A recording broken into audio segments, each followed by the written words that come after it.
अस्सलाम अस्सलाम वालेकुम वालेकुम सिस्टर दोस्तों। डेज़ी, हमारी दावत सिस्टर कबूल डेजी करने और इस्लाम यहाँ कबूल आने के कर लिए चुकी बेहद हैं शुक्रिया। और वो टुवर्ड्स अपने बारे में फ्रेटर्निटी बता में रही हैं। हमें आपको अपने साथ देखकर इंतहाई खुशी हो रही है। सबसे पहले हमें बताइए सिस्टर डेज़ी कौन है? क्या आप मुख्तसरन अपनी ज़िंदगी से मुतालिक बताएंगी? वालेकुम अस्सलाम ब्रदर, मुझे यहाँ मदु करने का शुक्रिया।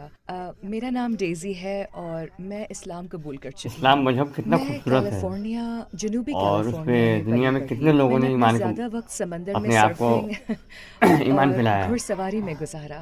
मेरा और वही ख़ानदान बता रही हो कैथोलिक था। हम एक मजहबी आयरिश उनके साथ क्या कैथोलिक क्या ख़ानदान हुआ में है, परवान चढ़े। मेरी बहन दरअसल थर्ड ऑर्डर आज वो कैसा कार्मेलाइट, महसूस हम कर थे। रही है। मेरे चंद चचा पादरी हैं। मैंने तकरीबन 20 साल पहले इस्लाम कबूल किया और अल्लाह अल्हम्दुलिल्लाह अकबर। तब से अब तक बेहतर मुसलमान बन रही हूँ इंशाल्लाह।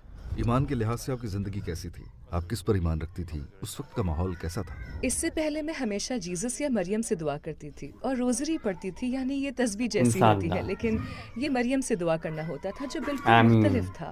और मेरा आमीन।